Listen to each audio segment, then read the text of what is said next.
The What to Next podcast helps you build a TBR of future favorite books. In each episode, Lori and Maine interviews authors and book influencers to recommend books they loved for you to pick up today.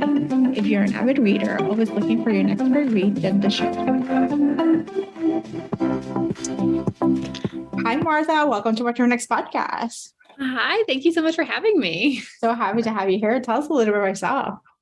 So I'm Martha Waters. I am a children's librarian in Maine by day, and I write Regency romantic comedies by night. And my fourth book is about to come out. It's called To Swoon into Spar. So we got to talk about librarians are at war. Like we're at war. I am actually. Yeah. So, I live in a state where pretty much everything's getting banned. I live in Florida. So Mm-hmm. That's like where I'm from originally, actually. And it's ground zero. I was it's just a frightening time right now. A frightening time. So, but librarians are pretty badass. Like they're pretty much like, no, not take any holds bar. And so talk to us about like what it's like, especially with children's, because that's the ground zero of like what they're banning. It's like children's cannot live pornography. Blah, blah, yeah, blah. It's ridiculous. Yeah, I mean, I'm really fortunate that I live in Maine, which is it's like a blue state, but I mean, it's really a purple state, I would say. But I live in a pretty progressive part of Maine, right on the coast, and the town that I work in is a pretty like progressive town, all things considered. And so it's one of those things where like there definitely have been book challenges and stuff in other parts of the state. And they talk about it a lot on the librarian listservs for librarians in Maine and stuff. But we haven't encountered it yet, knock on wood, at my library, but it's something that's like always in the back of your mind. Like when I do the YA ordering for my library. And so when I'm ordering the YA books, like it's not making me not order things, but it is a thing that you're kind of like in the back of your mind when you're selecting books. It's like, oh my gosh, what would I do if someone challenged this for whatever reason? And so it's definitely made me really appreciate all the things that I already appreciated. Like when I was doing book selecting, like really relying on professional reviews so that if we did get a book challenge, I could be like, look, we are just using the criteria that we've always used to select books and like looking at like what the trade reviews are saying about it and stuff.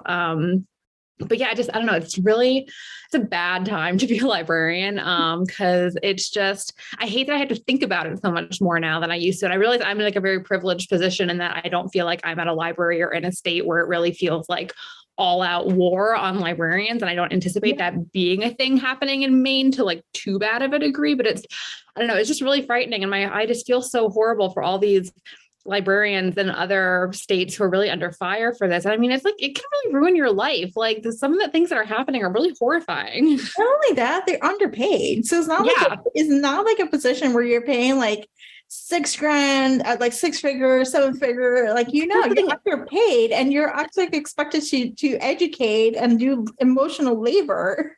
And I know my boss and I have been talking about this because we're just like, we don't get paid enough to have to worry about like either getting fired or getting like sued or something for books that we're buying for the library. Like this is not a highly paid profession. And I think about it a lot in terms of school librarians, which that's been a tough job for years because of all the like budget cuts, and a lot of school librarians don't have assistants or anything. So they're essentially doing a job that really should be like 3 people's jobs. Mm-hmm. One person is doing it in a lot of places. And so to have this added stress on top of that for just truly pitiful pay is just like, I mean, anyone who is getting burned out and leaving the profession, like I hope they stay because we need good librarians, but I don't blame anyone who is really kind of reassessing because it is not a great time to be a librarian.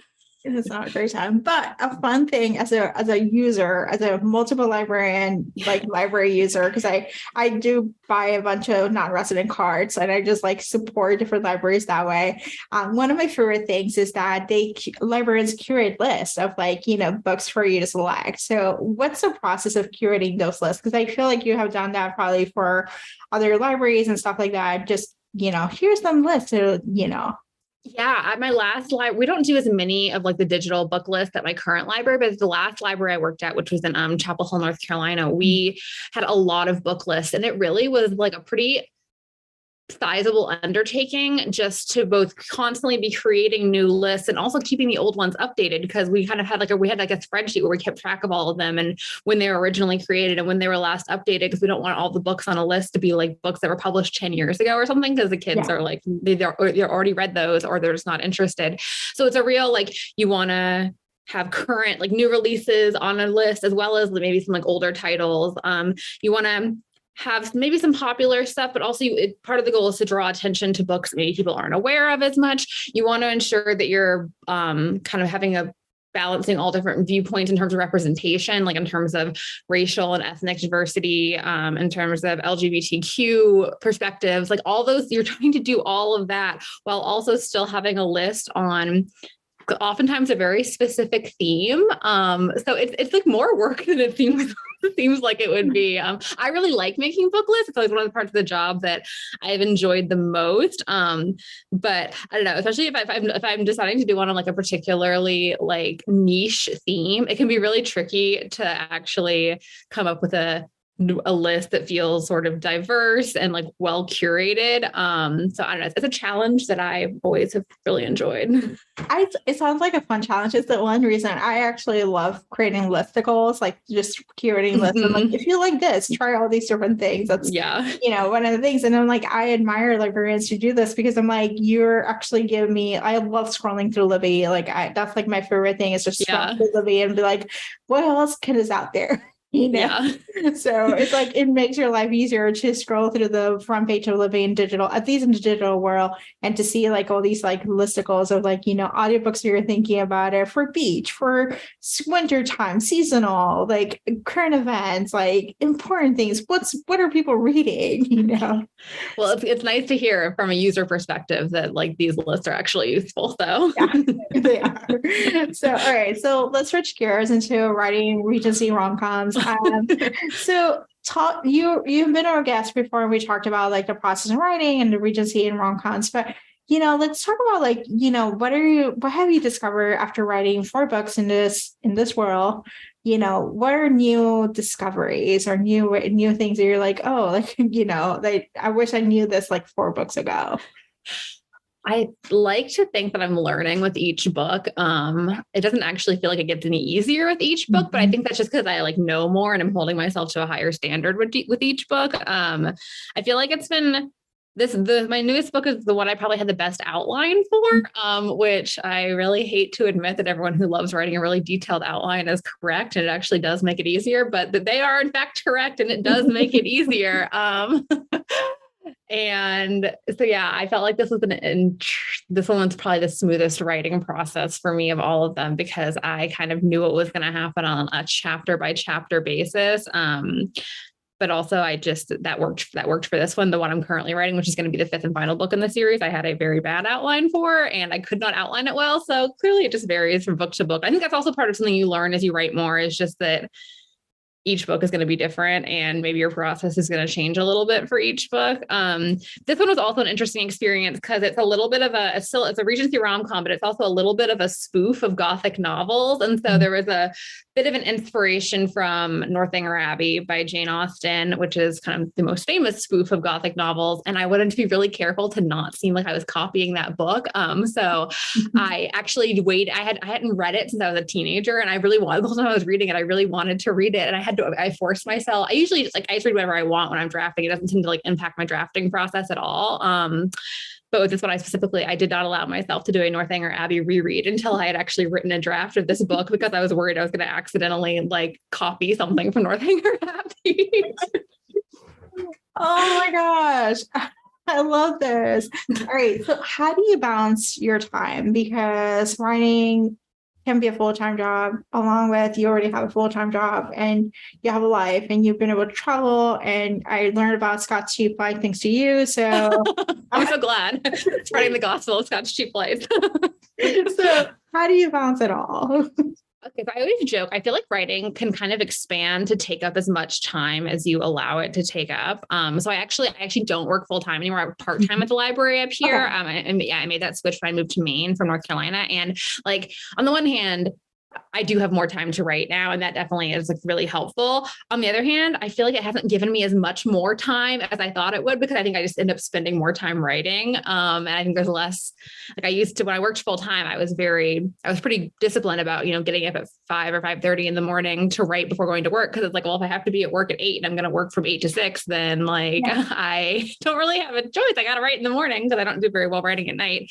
So that's very motivating to me to get it done. Whereas I try to write, been mainly writing 7 days a week the past 6 months or so, but I don't think I'm as good at getting a lot done on my work days as I used to be. Cause I'll get up at 6 and try to write a little bit before work, but I'm always like, well, if I don't get it done, it's not the end of the world because I have more days off now. I definitely, I did have to start on I work a 4-day week. So I have 3 days to write, like all day. And on those days I had to start like building structure into my day essentially. So I started going ice skating randomly at lunchtime and stuff, just so it's like, well, if you already paid for your ticket for the public skate session at 11:45. So you have to like write a chapter or revise a chapter or whatever before 11:45 this morning. And I actually found that really helpful because otherwise I was just like, I have all day. And I just lie around on my couch with my laptop, like writing, but like at a snail's pace. So a little structure is helpful. I like the structure. Okay. And we got to talk about Scott's Cheap Flights because I just mentioned in passing. Tell us what this is all about. Okay. So they actually just changed the name of it recently. So the company is now called Going, I think, but if you Google Scott's Cheap Flights, you'll still find them. And basically it's like a free email newsletter that a friend of a friend clued me into like before the pandemic, like 4 or 5 years ago. And they just email, you can like set what airport you want like notifications for. And they'll just email you whenever there are good flight deals from that airport. And usually it's like, they're pretty like the deals don't last very long. So it's definitely a bit of like a pressure situation, but like I impulse bought tickets to Portugal with a few friends the year before the pandemic. Like we paid like $400 round trip for our tickets. And it was a complete, like I was at work and the email came in from Scott's Cheap Flights and I was like, huh. And I was like, trotted out to my boss and I was like, can I take this random week off, like a few months to hints? And she was like, do you need an answer right now? And I was like, I literally do, because I don't know how long this like airfare sale is going to last. And she was like, okay. And so I went back, I trotted back to my desk and then just bought a plane ticket to Portugal and convinced friends to come with me. So I don't know. My whole thing, I always talk about how with friends, I like to travel a lot. And I think that once you get there, traveling in Europe is so much cheaper than traveling in the US. Like whenever I go anywhere in America, I am astonished at how expensive literally everything is. So if you can get one of these Scott's Cheap Flights deals and like get across the Atlantic on a pretty cheap flight, then once you get there, you can stay at like pretty nice places for not very much money. So yeah. I'm a big fan because I love going on vacation, but I'm also deeply frugal. So yeah, well, I actually had in 2014, 2015, I worked with someone who basically taught me about flight deal, which is similar idea. And I got and with him, I ended up getting like a $64 round trip ticket to San Francisco, did a solo trip for a weekend. It was great for New York. And then I did find a $125 round trip ticket from New York to Oslo. And like you said, I was not going to go to Oslo because Oslo is expensive, but I just got a $10, I think it's like a $20 ticket to Berlin and a $30 to Budapest. And I made this whole trip because it's so cheap to fly in Europe. You can just take you just find a place and places to stay. It's so cheap. Yeah. Cause if you just get anywhere in Europe and you can either take the train or you can get a Ryanair deal for I think I flew from London to Oslo once for $15 US or something. And then the cost of living is lower there. So once you're there, what you're used to paying for a hotel or for food or anything in America, even with it's extra favorable now because the exchange rate has gotten better for Americans. But even before it dropped so much, just stuff isn't as expensive there. So what part of Portugal did you go to?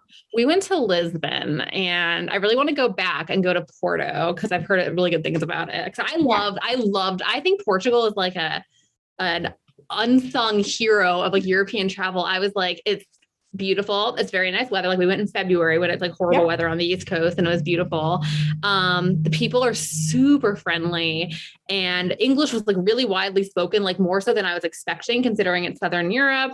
We went with a kid, my friend brought her toddler with us and they were so much more child friendly than traveling in the US is where everyone kind of acts like it's an inconvenience that you dare bring your offspring with you versus people kept letting us skip the front of lines and stuff because we had a little 2-year-old with us. So yeah, big fan. I love Portugal. I think it'd be a great place to go for like a honeymoon or something also. Like, cause it's just, I just think it's so beautiful and so romantic. Yeah. I really want to go back. Yeah, I went to Portugal. I think that was like the next trip that I took, and I spent about a week in Lisbon. Went to Berlin, went to Fatima, went to the beach, because there's like, you can just take the train to get to the beach. Yeah, it was great. Like, I loved it. Actually, Portugal, I'm thinking like eventually when I leave my remote work, I want to like live in Europe, and I'm like, well, there's expat. Portugal has really good expat like visa. The other option is to Spain just open up their visa, and I'm like, well, I speak Spanish first, but I'm practicing with Duolingo. It's Portuguese, to be like, well, maybe I can like live for a year, as an expat. Live the life. It's so lovely. No, there was just actually an article in the New York Times like a week ago about all the Americans who are moving to Europe now because of the rise of remote work, and it's so much cheaper there for us. So obviously that comes with like its own issues because it's driving up housing prices for Europeans, but a lot of them are going to Portugal because they're like, wow, like this is great. And I'm like, yes, it is great. But also like New York Times, don't write about this. Don't like let everyone in on the secret. Don't let everyone in. Yeah, I understand. So, all right, let's talk about the Soon and the Spar. Tell us the elevator pitch. Okay, so To Swim to Spar is a Regency rom-com about a Viscount who has had this like lifelong ambition to buy back his ancestral home that his uncle now owns, and his uncle finally agrees to sell it to him if he will marry his ward, who he needs to get married off. And so they get married, they go off to their little atmospheric Cornish estate, and this hero realizes that his house is haunted, except actually his house is not haunted. His wife just wants to get rid of him since she was forced to marry him, and so she is staging a haunting to get rid of her husband, which, like relatable. She just wants some peace and quiet. Who among us has not haunted an enormous house to get rid of a man? So I love the fact you marry them off. Like pretty much your books are getting married like very quickly. Yeah. Like now that are like, we're not even going to do the marriage march trying to figure out like you're like this. It's like, we're going to get you together, Yeah, well, like with Regencies, it's kind of like it's easier sometimes to get them married at the beginning if you need them to be able to spend a lot of time together without having to figure out how to like always have a chaperone nearby or something because of like the rules of society. So in this one, I was like, listen, I need them to both be in this house so that she can haunt it to try to scare him. So they're going to have to get married right at first. But clearly it is not a love match. So they're not going to be happy newlyweds immediately, at least. I love those. Awesome. So let's have some book recommendations. Books to recommend our listeners to pick up. Yeah, I have 3 that I think are my 3 favorite romances of 2023 that have come out so far. And I think I have one from like each month of 2023 so far, because I'm just so well prepared, obviously, and that's not a coincidence at all. So first is Emily Wilde's Encyclopedia of Fairies by Heather Fawcett, which is a historical fantasy romance. Basically, it's like, okay, so it's set about 100 years ago, like maybe Edwardian era, and it's about a female academic from either Oxford or Cambridge, one, I can't remember which, and she goes to this like fictional Scandinavian country to study the like native fairies, fae, that are there. And she's very sort of like grumpy and socially awkward and everything. And she unfortunately is accompanied by her sort of himbo of an academic rival. And so this book is deeply charming. It's written like diary style, which I feel like can be hard to pull off sometimes. It really works in this instance. And yeah, like the fantasy, the whole like world building of like with the fantasy with all the like the fae and everything is really cool. So I think fantasy readers will like it, but also the romantic subplot is absolutely delightful. And it's the first and I believe a planned trilogy. So I'm very excited to read the sequel to that one. It's delightful. So yeah, that came out in January. And then Something Wild and Wonderful by Anita Kelly just came out, I think, in March. And that one is a queer contemporary romance set on the Pacific Crest Trail about 2 men who are on the trail for kind of like different reasons, basically. And they meet up, they're hiking solo and they meet up and end up hiking together and falling in love. And I'm not much of a like outdoorsy person. But I finished this being like, wow, I wonder if I could hike part of like the PCT or maybe just like the Appalachian Trail since I live on the East Coast. And that came to my senses and I was like, Martha, you absolutely like, I don't want to carry a tent on my back. I like doing like 2-hour hikes, but I definitely had this like a few days after finishing it, I was like, perhaps I too could like take extended leave from work and just like go hiking for weeks at a time, and perhaps also fall in love with someone while like sleeping in a tent with beautiful scenery. And then I realized that this is an absolutely horrible idea for me personally. But if anyone who is more outdoorsy than me reads this book and is inspired to do this, you're welcome, because it's really beautiful. It's like beautifully written, and it's really emotional, and I just love it. It's wonderful. Have you read Wild by Cheryl Strayed? So I actually haven't.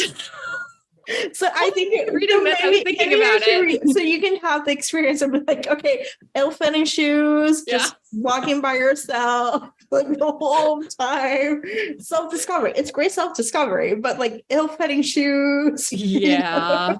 Yeah. No, the whole time I was actually reading this, I was like, maybe I should read Wild finally. Like the last person on earth to actually read it. But yeah, no, it's a great book. And I hope that it inspires more outdoorsily inclined people to go strap on their hiking shoes. I think it's exciting to be like, oh, you can find your partner on a solo hiking trip. I know. It's just like it's such a romantic way to meet someone. It's just so nice. But also I like the idea that I started thinking about it. I was like, but the idea of sleeping alone in a tent in the woods is like deeply terrifying to me. Like even when I hiked alone, like even for a few hours, like day hikes, I start to imagine all the things that could go wrong. Like what if I fell and like sprained my ankle or something? And it was like a not very crowded day on the trail and no one came along for hours. I could die. So I don't think I'm cut out for like a weeks-long solo backpacking trip. No, I'm like more like a solo trip to go for like go solo European city, go to a solo city where I go free tour in the morning, walking tour, get to meet some people, go have a nice lunch, maybe read in the afternoon. That's kind of like my kind of trip. Like me walking absolutely in the wild and seeing animals and mosquitoes and bugs. No.